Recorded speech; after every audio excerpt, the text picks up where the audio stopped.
Hello everyone, good morning. Welcome to the Daily Current Affairs analysis of Shankar IAS Academy. Today we will be discussing the topics of 20th of August 2025. Before going into the video, I request you all to subscribe to this channel so you get regular updates on current affairs, and also please like this video and share this video to your friends. So what are the topics we are going to discuss today? The first one being empowering the survivors. Specifically, we are going to discuss about the rape victims and the recent case in Karnataka that has made a landmark judgment. And we are going to discuss about what is dementia and what are the technologies that can help people who are suffering from dementia. And next, we'll be talking about UN High Commission of Refugees and what is the recent issue with respect to the Sri Lankan refugees. And we'll also discuss about the Supreme Court's judgment on the Straydog Management and what are the suggestions that we can give to address these issues. And finally, we'll be discussing certain topics which focuses specifically on the preliminary examination. So, the first topic, what true empowerment of women entails. In this topic, we are talking about the women empowerment. So, there is a need for women empowerment as India is a patriarchal society. Even though things are changing, we cannot say that India has completely changed. In that case, this concept of issues with respect to rape, the major issue is the victim blaming. So, what does victim blaming means? Even though the rape is accusation on a person, the person whose victim is blamed for that particular situation. So, the person is responsible, the person might have done something. All these allegations makes it more tougher for the person who is already facing the trauma of the incident. So, here we are specifically talking about the case former Janata Dal MP Prajwal Ravana trial, and the court has ordered life imprisonment, that is still the natural life of the person. A 47-year-old domestic help stood firm despite she did not have any wealth or power or connections. And apart from all these things, apart from all the delays, as we know, justice delayed is justice denied. She is also facing social stigma, attempts discrediting, pressure to remain silent, but still she had perseverance. So, what is this empowerment discourse? How should we empower the women who has faced rape? So, public disclosure celebrates women CEOs, politicians, and entrepreneurs. The same way we also should, like we all know about the hashtag Me Too movement. At the same way, we should also celebrate women at the grassroots levels. This will bring in more courage to the other people who are still facing victim blaming, and they will have the courage to come and talk about what has happened to them. So these survivors will also strengthen the justice because they will inspire others to report the crimes, and also they can be used as a counselors, they can be used as a symbols how the state can support them. This will also bring in a social capital where the states will support the victims will have a trust on the state, trust on the justice system, and they will all come out, start talking about what has happened to them. And what are the post verdict challenges? So here, as of now, what we know, like what we see in the movies, we all know only what has happened till the trial, but what happened after the trial is the major issue that is faced by the victims. They have a retaliatory stigma, like they'll be given a title as a rape victim, and they'll be having so many issues in their life after that. They have joblessness because those employees would be seen as a trouble by the employers. Sometimes employers want people who are very quiet and silent. And the legal debts, most importantly, legal debts. What happens here is that two situations I would like to talk about here. One is the person who's a victim is not aware about what is happening. So the person is completely dependent on the lawyer. And in many cases, we know the lawyers have been so much supportive to them. On the other side, people don't even know that they have to go and approach what has to be done, who has to be approached regarding this issue. Because first instance, when the women are talking to their family members, they are shut down at that particular instance itself because of family shaming, victim blaming, all these issues. So the legal debts also are the major issues. And justice ends in court, but in real life, it will be by support by the entire society altogether. So what has to be done? The survivor has to be compensated, not just in the financial aspect, also in the other aspect if possible. And dedicated legal aid should be given to them, and employment pathways should be created, like how we have rehabilitation for many other issues. Rehabilitation or a streamlined form of helping them survive should be given to them, like counseling. All these should be given to them. It is there in the law, but it has to be given even more in an efficient way. And psychological and social support, as I mentioned, and institutionalizing survivor expertise. This is very, very important. Survivor expertise is very important, and this has to be institutionalized, because it is not easy for someone to come and talk about it in the society where it is seen as a stigma. And what is the need for the special support here is that these women has fought against this power in this unreformed justice system, and visible support has to be given to them, and the reassurance has to be given to the victims, and the empowerment should not be just symbolic or a form of just showing off. It should be a real structural change. So this comes from every individual from within and also in the society as a whole.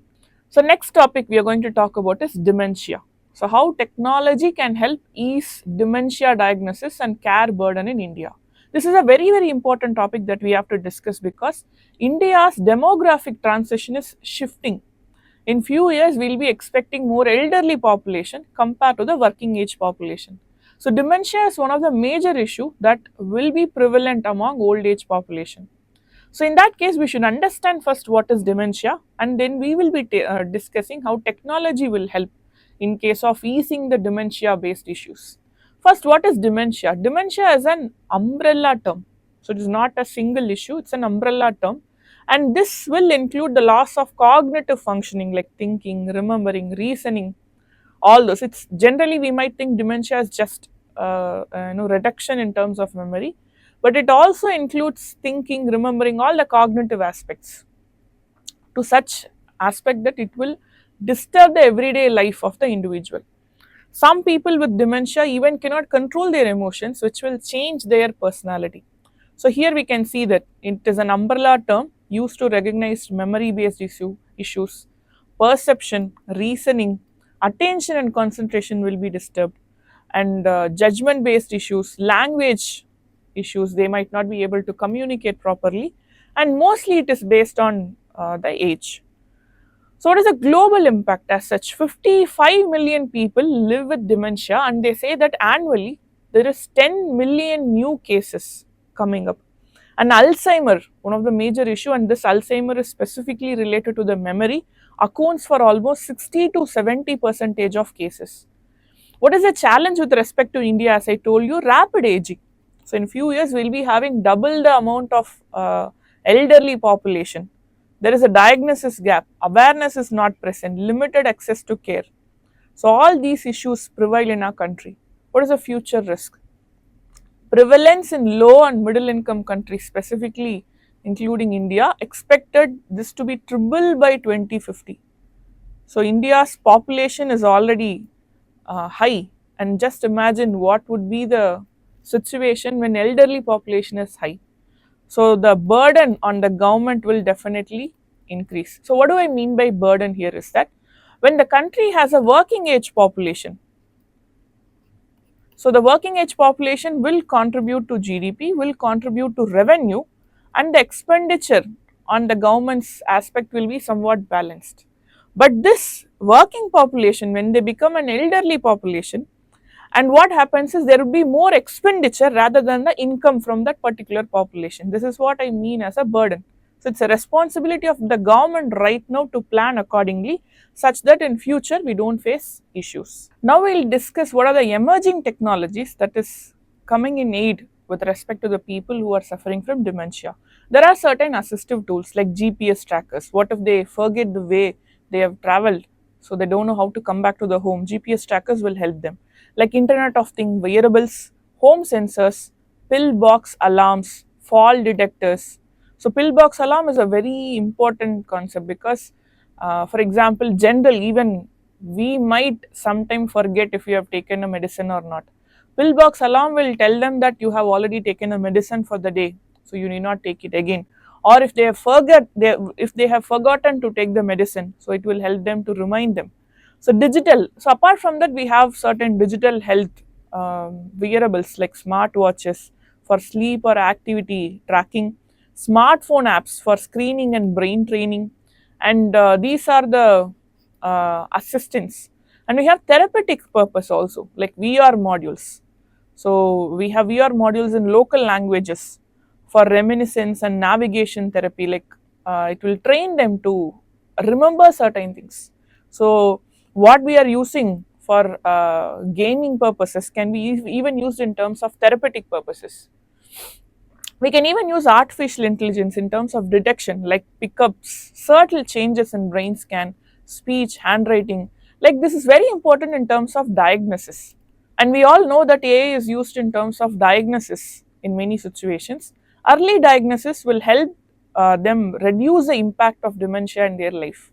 So, on the terms of research, blood based biomarkers, AI driven digital biomarkers can be found, like speech, gait, changes in terms of typing, phone signals, all these can be helped in terms of research frontier also.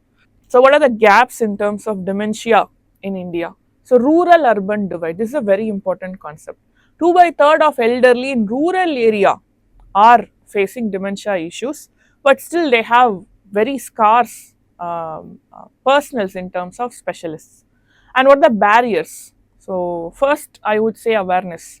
People do not know what is dementia in the first case.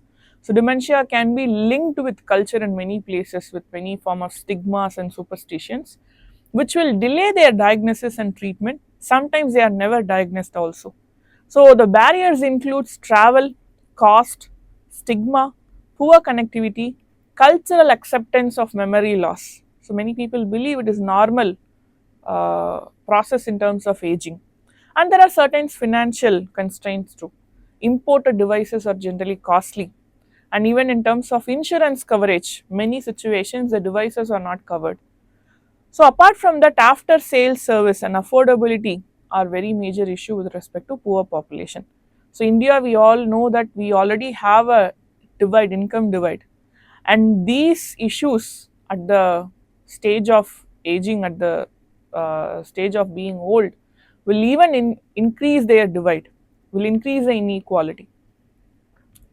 So, what are the needs with respect to policy and ecosystem changes? So, subsidies and insurance will be a major help. Subsidies will reduce the cost of the machineries, will reduce the cost of the instruments. At the same time, the insurance coverage will help poor people to get access to these technologies. And localization of devices, language adaptation, public private partnership, where instead of importing, we are trying to produce it under Make in India program. Even we can suggest production linked incentives to these devices, which will help to improve the quality of life of elderly people. Digital dementia corners will be very, very helpful, like primary health centers, where tablets, VR stations, screening, and all is given to them, which is more streamlined, which is more exclusive for dementia treatment. And awareness campaigns are very important. As we saw right now, that aging is linked with memory loss. People believe it is very common while people are aging, but it is not so. So in regional languages, to reduce the stigma, awareness campaigns has to be planned. So more effective the awareness is, more efficient the dementia treatment is. So what are the global best practices? So Japan has come up with QR codes and wearable devices for the wanderers. It is very easy to track them.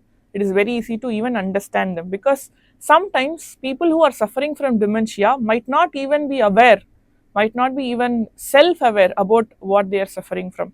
So these QR codes and wearable devices will help others understand and give their help needed. So UK, smart home sensors, medication dispensers.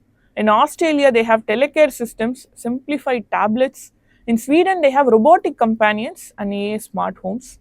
So these will improve the quality of life of people suffering from dementia drastically.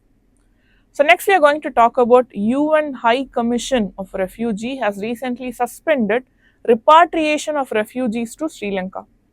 So what has happened? So recently there is a suspension of voluntary repatriation of Sri Lankan Tamil refugees from India for several returnees. After what happened was several returnees were arrested in Sri Lanka for immigration violations. So we all know the civil war that has taken place in Sri Lanka between the Tamil Eelam versus the Sinhalese government. So at this situation, many people escaped Sri Lanka and came to India as refugees. And now many are trying to go back to their own country, but they were arrested at the Sri Lanka. So this has given rise to concerns. So recently the UNHCR has suspended the return. So India's refugee management policy and calls for diplomatic engagement is very important right now, because we are requesting for humane treatment of returnees. So we all should know about United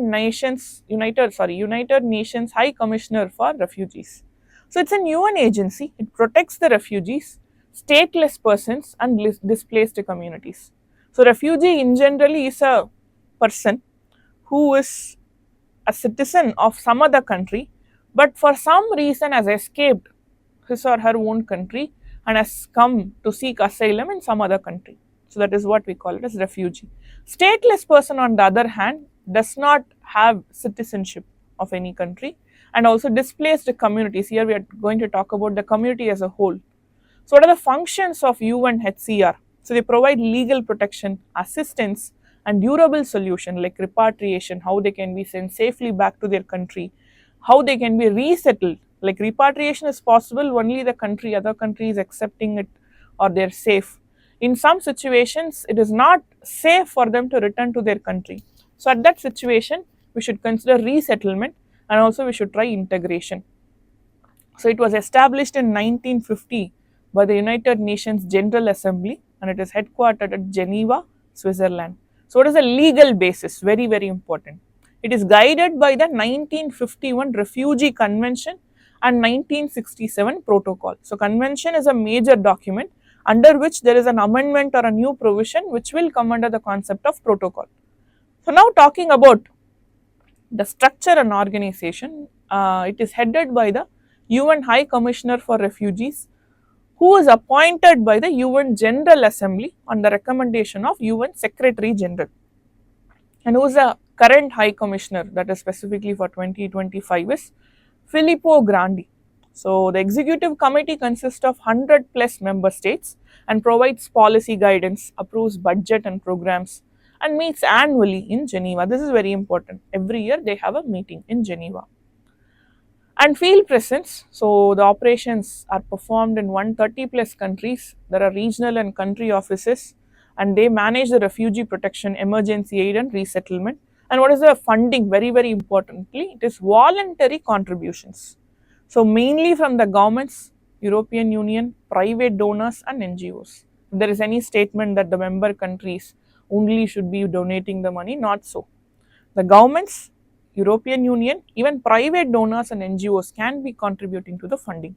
And UN regular budget covers only a small fraction, and the staffs, around 20,000 staffs globally, are majoritarily working in the field operations near the conflict zones. So what are the key initiatives? Global Compact on Refugees, hashtag I Belong campaign, resettlement and pathways, education, cash aid, like direct transfers are given to them, emergency response, innovation, livelihoods. So there are so many aspects of key initiatives. And very importantly, we have to know what is the stand of India, or what is the relationship between UNHCR and India. So India is not a signatory. That is very important. Even though we have an office of UNHCR in our country, we are not a member of UNHCR because we are not a signatory to Refugee Convention and the Protocol. Because there are certain concerns regarding sovereignty, security, and demography. So we are not part of UNHCR. And also India does not have any specific refugee management. Generally, it is managed under the Foreigners Act of 1946 and other general laws. So the support, documentation, education, healthcare, livelihood, resettlement are all given by the UNHCR in India, the office of UNHCR in India. So we have neighboring refugees like Tibetans, Sri Lankan, Tamils, Chakmas, Rohingya. So these are the recent refugee-based issues handled by our government. The recent Citizenship Amendment Act also has addressed certain refugees. We have given asylum, we have given recognition to them. So next topic is stray dog management. So recently the Supreme Court has ordered to find home for the indie dog friends. So before going into this topic, I would like to talk about the stray dog menace. What is the concept about it is? So India has a very huge pet industry, and obviously we all like our dog friends. But the concept of pure breed, so it is very famous right now. So rather than seeing dogs as a companion, today dogs are seen as a social status, symbol of social status. So what generally people tend to do is people tend to purchase them instead of adopting them. So one major advantage of adopting an indigenous breed or indie breed is that they are resilient to the climatic condition of our country, and they have the immune system specifically evolved for the Indian environmental conditions.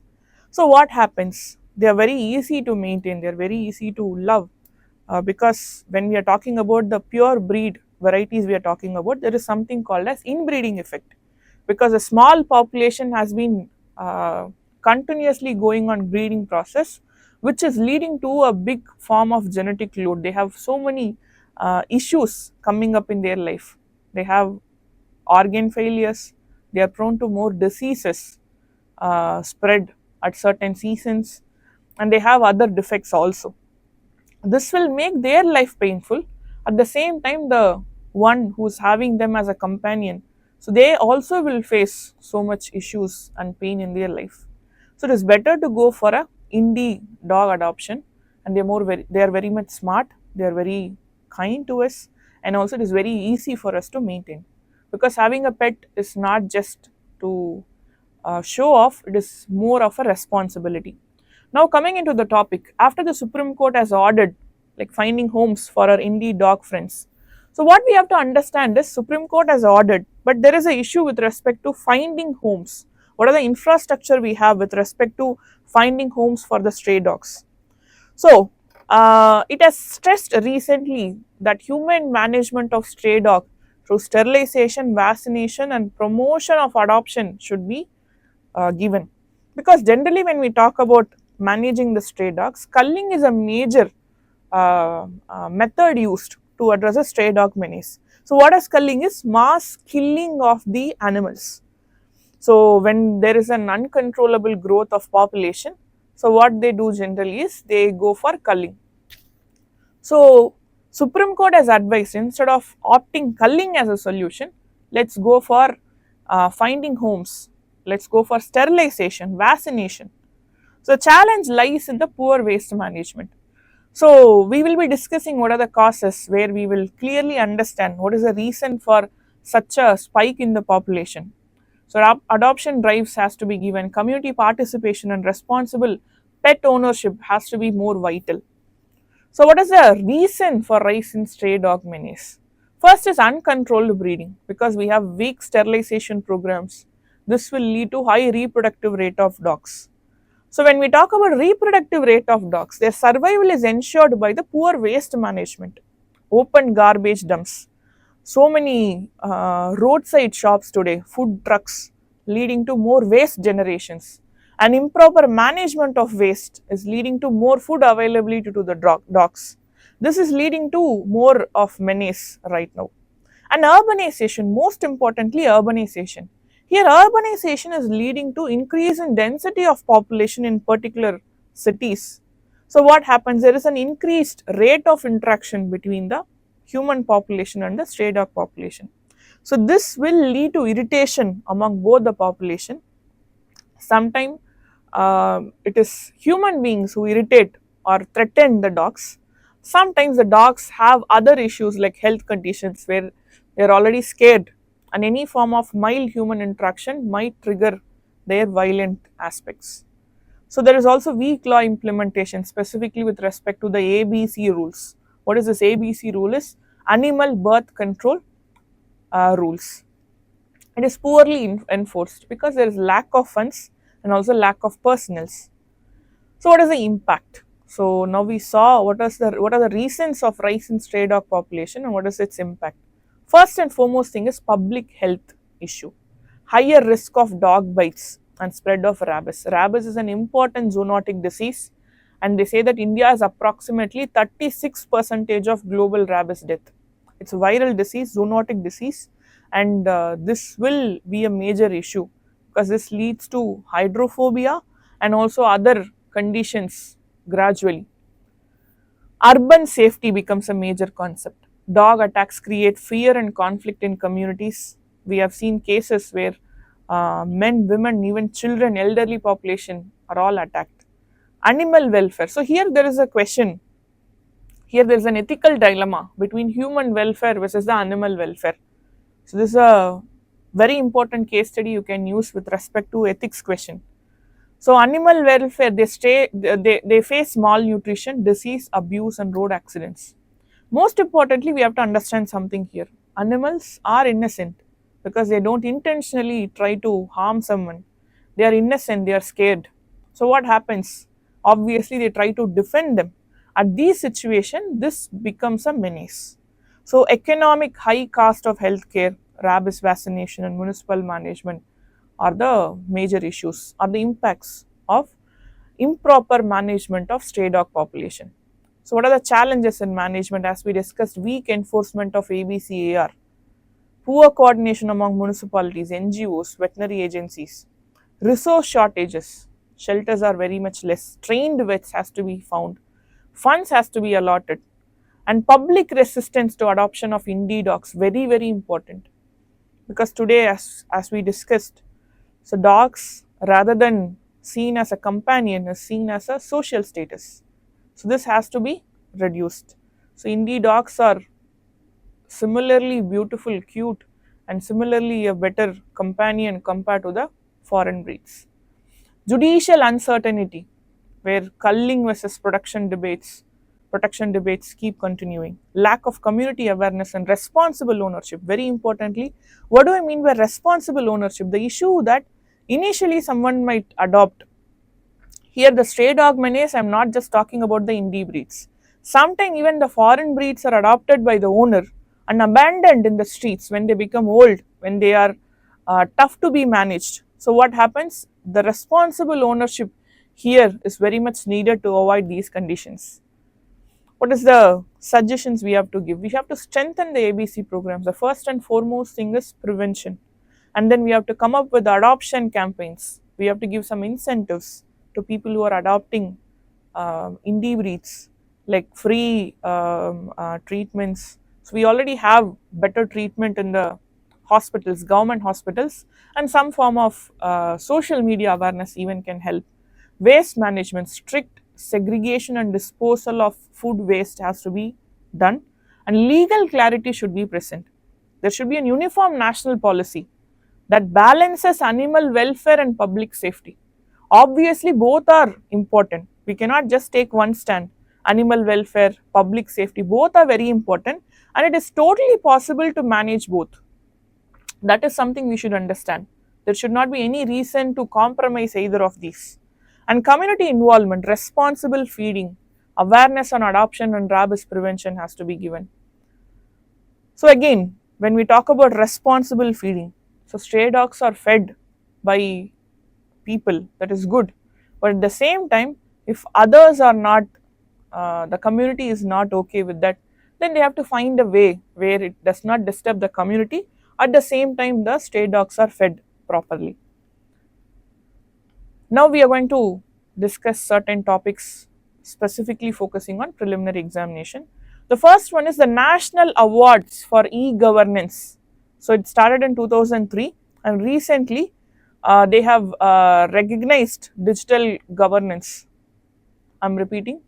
So there is an important award, the National Awards for E-Governance. It was started in 2003.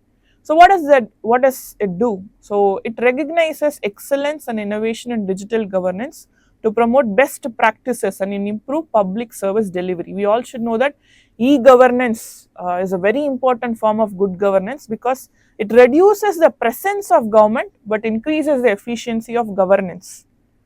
Next is a national mission for clean Ganga, launched in 2014. Recently, there was a review on National Mission for Clean Ganga, and Ministry of Jal Shakti is a flagship mission for Ganga conservation and rejuvenation. And the objective includes sewage treatment, riverfront development, biodiversity conservation, afforestation, industrial effluent control, and public awareness. We all should remember Ganga is given a living entity status by the court. Next is FASL, forecasting agricultural output using space, agrometeorology, and land-based observation.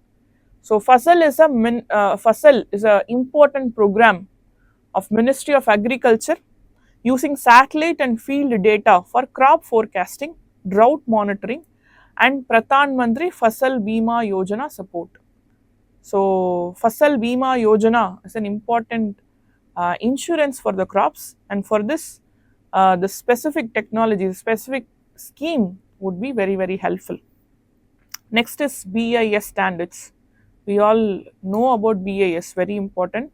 Bureau of Indian Standards was established in 1986. It is India's national standards body ensuring standardization, certification, hallmarking, testing and global alignment. One of the important place where we will be seeing BIS, hallmark. I think you would have guessed it. Of course, yes, gold. So BIS hallmark 916 denotes that it's a 22 karat gold. So such a way this BIS serves as a major standard providing or certification providing agency. So National Medicinal Plants Board was set up in 2000 under the Ministry of Ayush, aims to coordinate stakeholders and promote conservation, cultivation, trade and export of medicinal plants. Very, very important about medicinal plants. Please go and check whenever you are coming across any medicinal plants, check whether they are under the Schedule 6 of Wildlife Protection Act.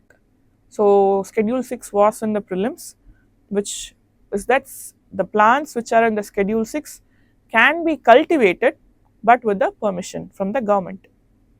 So this can be an important question. Thank you so much. Again, I am reminding you all to subscribe to this channel for the regular updation, and if there is any doubt, please post it in the comment. We will be responding to it. Thank you.